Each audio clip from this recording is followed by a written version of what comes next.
É um nível de perseguição que eu não imaginei que aconteceria. Sabe aquele vilão de novela que você fala, isso não existe na vida real, mas existe. Ele tá aí, ele acontece. O youtuber Felipe Neto virou a mais nova persona non grata do universo bolsonarista por causa de suas posições contra o presidente da República.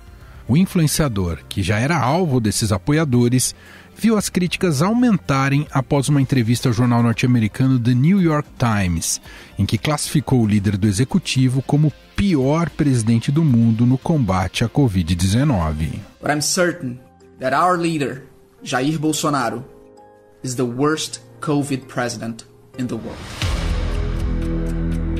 No entanto, os ataques que eram apenas virtuais passaram a ser reais.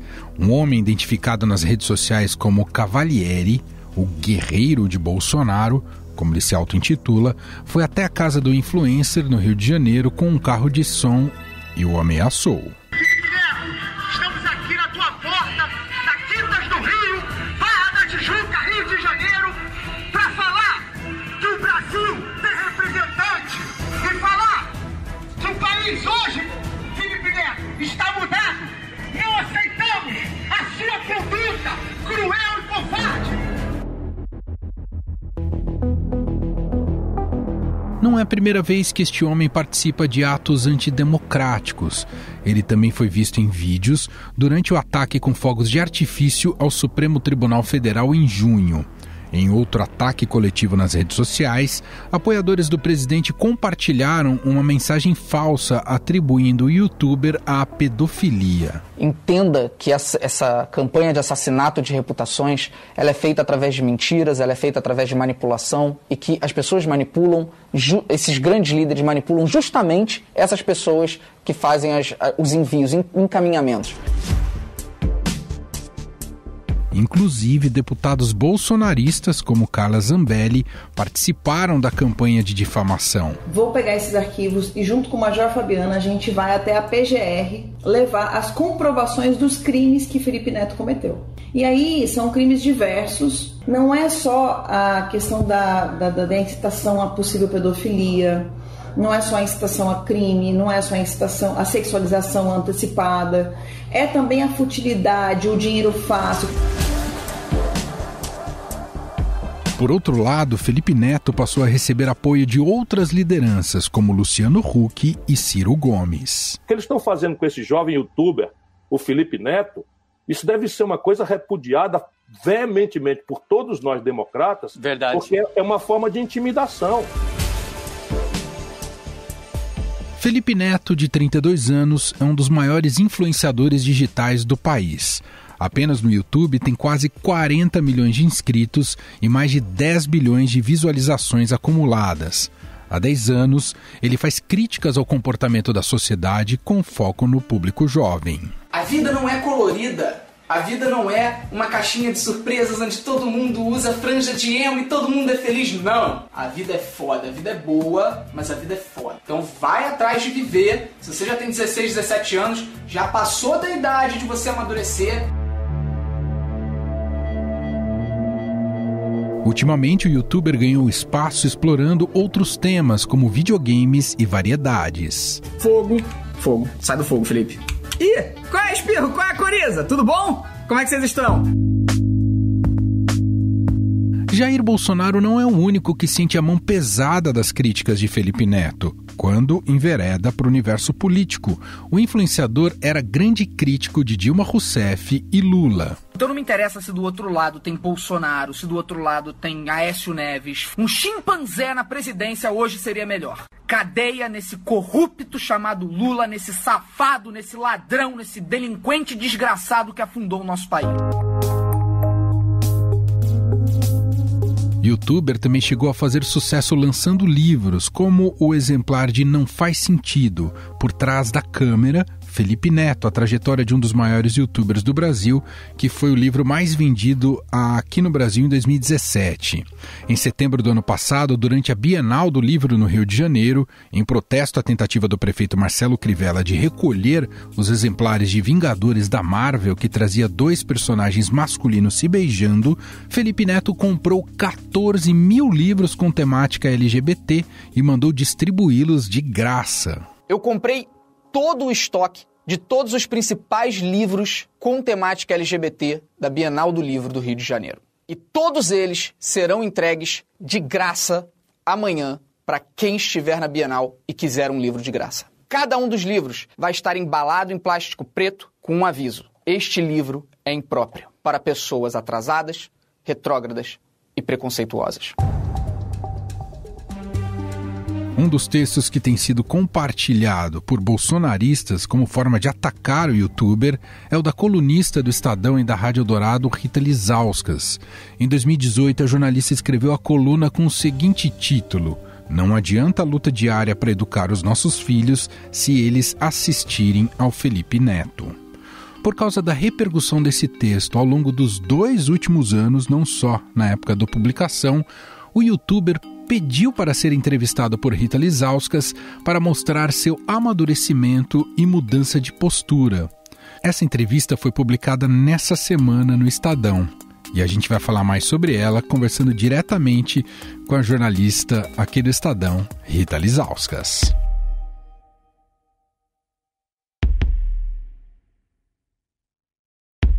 Olá, Rita, obrigado por participar aqui do programa, viu? Oi, Emanuel, obrigada pelo convite. Olá para todos os ouvintes aqui do nosso podcast.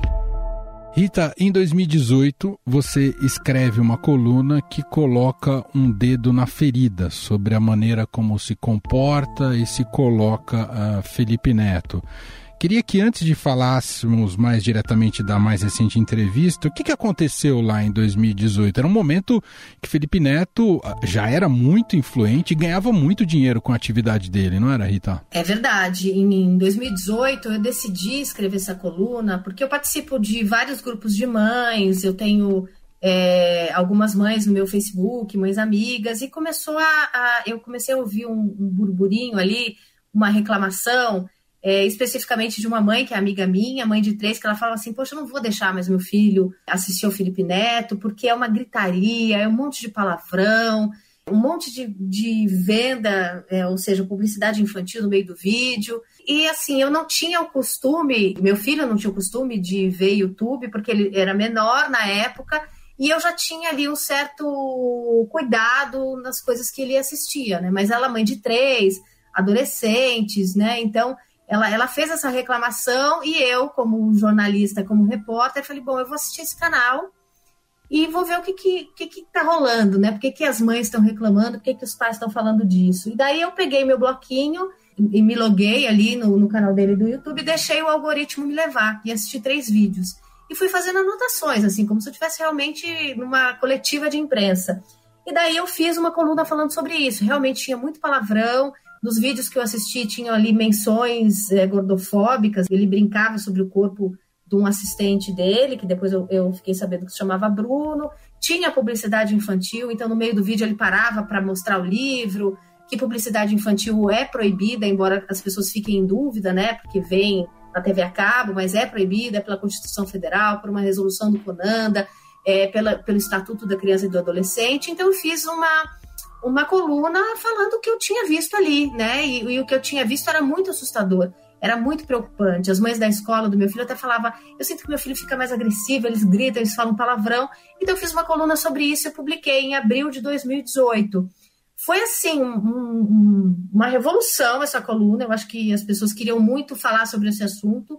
Então, depois disso, rolaram outras colunas e começou a rolar um movimento de pais e mães contra esse tipo de conteúdo no YouTube, né? Então, eu acho que por isso que repercutiu tanto. Ali tinha uma demanda ali reprimida sobre esse assunto.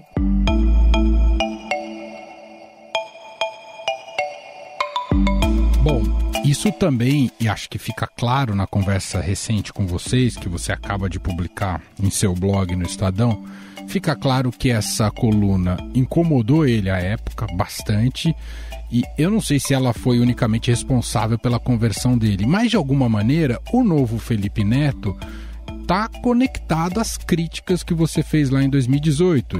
Ele foi criticado por mais gente, mas é curioso que 2 anos depois, não é curioso, eu acho que é sintomático que 2 anos depois ele me parece ter amadurecido e virado da água pro vinho, Rita Lizauskas. E foi o motivo dele ter te procurado agora para conversar? Como é que se deu isso, Rita? Então, eu acho que depois dessa coluna de 2018, houve um movimento ali de pais e mães de ficarem de olho no que os seus filhos assistiam no YouTube, não somente Felipe Neto. Isso deve ter preocupado os produtores de conteúdo, né? Porque você não quer pai e mãe dizendo eu não gosto de você. Você não quer um jornal com o peso do Estadão, com a tradição do Estadão, falando esse conteúdo é ruim, né? Então eu acho que ali acabou forçando uma profissionalização do canal dele. E quando a gente conversou de novo, nessa coluna que eu publiquei essa semana no Estadão, ele falou uma frase que eu achei sintomática: eu não queria pais e mães contra mim, né? Mas ao mesmo tempo ele fez ali, ele colocou a realidade dele. Ele falou, eu quando comecei o meu canal, era eu, uma câmera, e eu mandava o vídeo pro editor e botava no ar, né? Conforme o canal dele foi explodindo, mais pessoas assistindo, você também está mais exposto a críticas, né? Então eu acho que foi exatamente isso que aconteceu com ele. E nessa nossa nova conversa, ele falou que, embora ele achasse que algumas críticas minhas tenham sido injustas, ele fala isso porque ele disse que eu assisti vídeos antigos, que em 2018 ele não era mais essa pessoa. Só que eu argumentei com ele também, por outro lado, que o algoritmo me trouxe, né? E as crianças, os adolescentes, quando eles sentam na frente do YouTube, eles não têm esse discernimento. Esse vídeo é de 2016, sem esse dúvida. É o novo Felipe Neto. Entendeu? Então, assim, isso fez, com certeza, ele mesmo diz isso, repensar o conteúdo que ele estava produzindo e a forma que ele estava se posicionando nesse mercado de produção de conteúdo, né? Porque hoje, diferentemente da gente, quando era criança, as crianças assistem TV, mas também assistem YouTube, assistem streaming, elas assistem mais coisas, né? Então, isso acabou forçando com que ele repensasse o papel dele e também tivesse uma postura mais responsável, que foi até o motivo pelo qual ele me procurou, né? E é uma coisa que eu até falei para ele, eu achei muito louvável ele me procurar com toda a humildade, o respeito do mundo, para querer conversar, para querer me dar uma entrevista. Ele fala, eu quero mostrar para você, que é uma jornalista, que é mãe, que é uma formadora de opinião, que eu não sou mais aquela pessoa. Eu achei isso super maduro. Já mostra o quão diferente é esse Felipe Neto de hoje, né? Então, eu acho que ele está mais maduro no conteúdo que ele coloca no ar, mas também ele está mais maduro enquanto homem mesmo, né? A gente vê os posicionamentos dele nas redes sociais. Ele se engaja em pautas que eu acho que são pautas super importantes. Ele já gravou vídeos sobre fake news, explicou o que são as fake news, por que as fake news existem, né? As pessoas não criam mentiras na internet porque é legal, elas têm ali uma pauta, então é importante ele mostrar isso para uma audiência que é gigantesca. Ele tem 39 milhões de seguidores no YouTube. E eu fui na página da Beyoncé, fui na página da Rihanna, as duas cantoras, e vi que o Felipe Neto tem mais seguidores no YouTube que elas. Então, assim, Uau. É importante que ele coloque esse conteúdo para os adolescentes, para quem o assiste, mas também esse posicionamento dele em pautas que eu considero importantes, eu acho que é louvável, né? Então, eu acho que hoje esse cara de 2020 é muito mais complexo e multifacetado.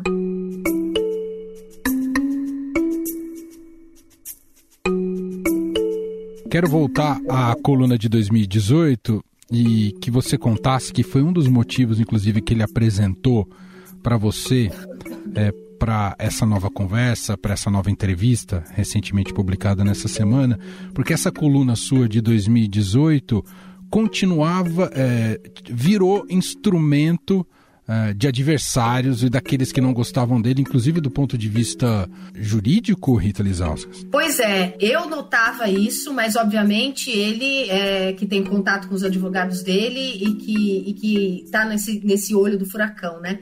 Eu reparava de tempos em tempos que toda vez que ele se posicionava por determinado assunto e que os haters, o gabinete do ódio, não gostava do posicionamento do Felipe Neto, eles pegavam essa minha coluna de 2018 e usavam para atacá-lo, né? Então, o que estava acontecendo que era uma coisa que me incomodava? A minha coluna, tudo que eu escrevi ali, eu acreditava naquilo em 2018. Ela tem um recorte de tempo. Não tem motivos para a gente tirar nada do ar, né? Aquela coluna fazia sentido naquele momento. As pessoas que leem têm que falar, bom, mas isso foi publicado em abril de 2018. Mas não era o que estava acontecendo. Então, por exemplo, nessa semana que passou, e foi uma das coisas que ainda me deu mais força para eu acelerar, eu já tinha entrevistado ele, mas eu precisava transcrever a entrevista, e eu abri o meu Instagram e vi que a atriz Antônia Fontinelli tinha usado o meu texto para atacar o Felipe Neto e acusar ele e o irmão de pedofilia.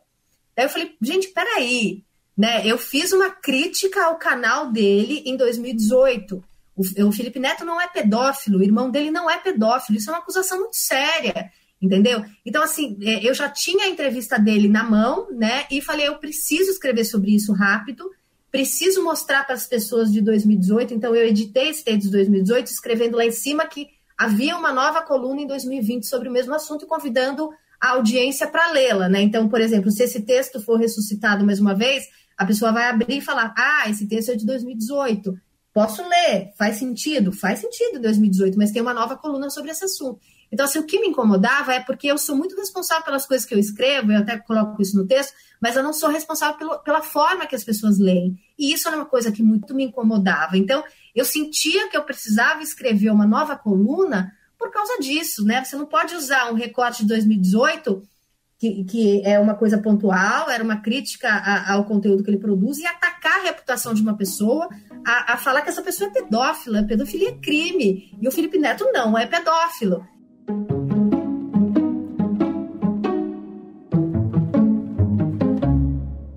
Rita, para a gente concluir, eu quero conectar agora, porque você fez uma publicação nessa semana da entrevista, do papo que você teve com o Felipe Neto, e também fez uma coluna em primeira pessoa falando da sua percepção sobre ele. Acho que um pouco você já disse, mas queria concluir um pouco com essa sua reflexão. É de fato um Felipe Neto e podemos dar crédito a esse novo Felipe Neto que já vem aparecendo há algum tempo, Rita? Eu acho, Emanuel, que ele me falou nessa entrevista e que me motivou a escrever essa coluna em primeira pessoa, coisas muito valiosas e que eu acho que são coisas que a gente precisa valorizar mais, que eu amadureci em frente às câmeras. Eu era um jovem de 22 anos quando eu comecei a fazer vídeos. Então, eu não sabia nada sobre vários assuntos. Aí ele falou, eu fui escutar pessoas, eu fui ouvir mulheres, eu fui ouvir negros, eu fui ouvir movimentos sociais. Ele falava aquelas coisas que as pessoas falam, assim, muitas vezes sem pensar. E quando ele começou a amadurecer, ele foi ouvir pessoas, e isso mudou a percepção dele. Então, eu acho que isso é uma coisa muito valiosa e que é digna de nota, né? A gente precisa, para crescer, estar aberto para o diálogo, tá aberto para a escuta. Então, assim, como é que eu não vou valorizar um cara que chega para mim e fala, me escuta, eu mudei porque eu ouvi tais e tais pessoas, eu não sabia de nada, eu errei. Eu achei que ele fez a tal da autocrítica que todo mundo demanda de todo mundo, né? Falou, fazer autocrítica, partido tal tem que fazer autocrítica. Ele fez uma autocrítica, né? Ele procurou a jornalista que falou dele em 2018, chegou para mim, mostrou que mudou, mostrou por que mudou, fez a autocrítica. Então, assim, eu acho que a postura dele é uma coisa que muitas outras pessoas poderiam e deveriam fazer nesse momento em que ninguém mais escuta ninguém mais muda de opinião, ninguém mais recua, entendeu? Muito bom, Rita Lizauskas. Está tudo lá no seu blog, né? Como é que a gente acha você? Bom, o meu blog está no portal do Estadão. Se você for na página principal, ali tem a coluna de blogs, mas você pode também ir no E+, ou então você digita ali Ser Mãe, Rita Lizauskas, Estadão, e você cai ali direto no meu blog e consegue ler, né, a coluna e a entrevista com o Felipe Neto. Rita Lizauskas, obrigado pela participação aqui. Um beijo para você. Obrigada, Emanuel. Obrigada a todo mundo que escutou aqui a gente.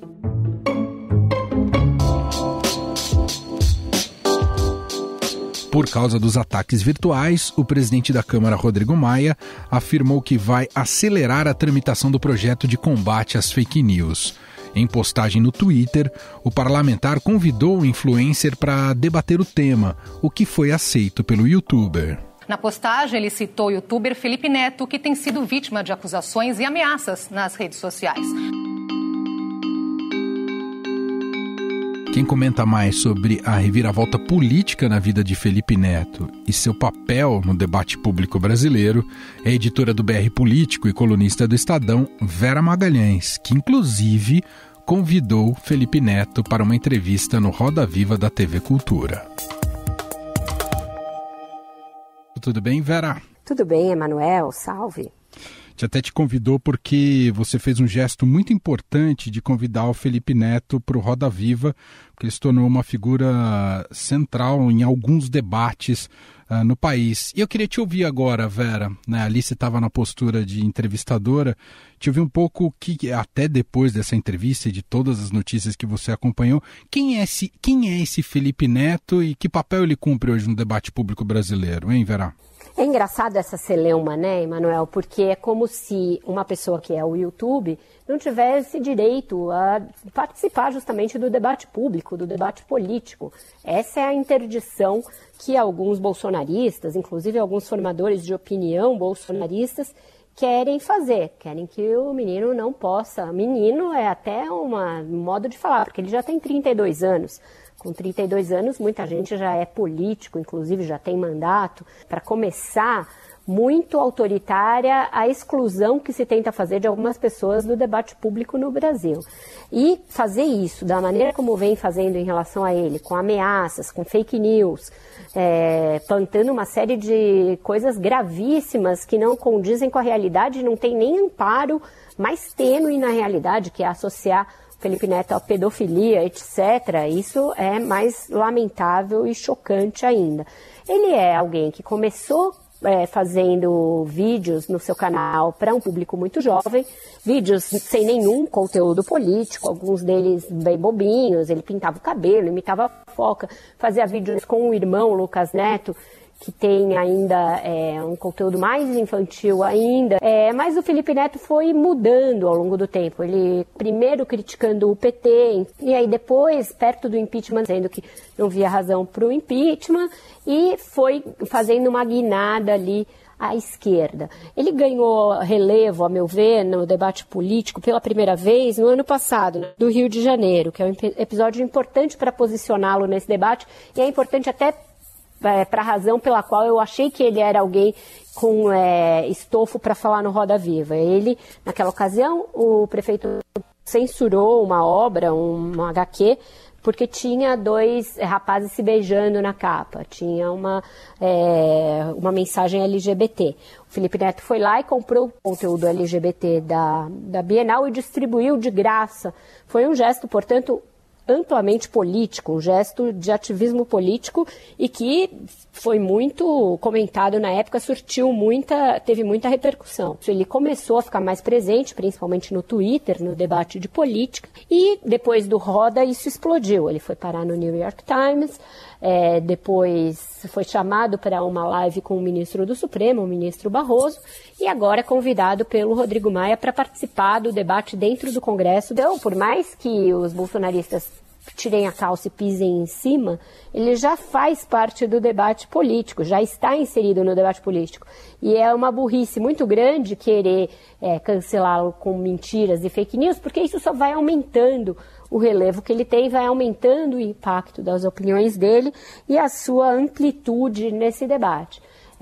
Ele nega que tenha pretensões políticas, isso foi questionado, eu mesma questionei no Roda Viva, ele diz que não é esse o objetivo dele, que ele é um comunicador e que a sua intenção é participar deste lugar, mas já houve casos de comunicadores que ingressaram na política, tem agora o caso, por exemplo, do Luciano Huck, que faz um ensaio de entrar na política. O fato é que ele mostrou que amadureceu, tem feito o debate em bons termos, dizendo justamente da necessidade de diálogo, muito crítico ao Jair Bolsonaro, muito crítico ao caráter autoritário e que ele chama de fascista desse governo, cobrando que outros artistas e influenciadores se posicionem também, mas é isso que gera tanta irritação. Ele tem milhões de seguidores, não dá para dizer que é alguém irrelevante de forma nenhuma. Muito bem, participação de Vera Magalhães. Muito obrigado, Vera. Obrigada, Emanuel. Estadão Notícias. O Estadão Notícias desta quinta-feira vai ficando por aqui. Contou com a apresentação minha, Emanuel Bonfim, produção de Gustavo Lopes e montagem de Moacir Biasi.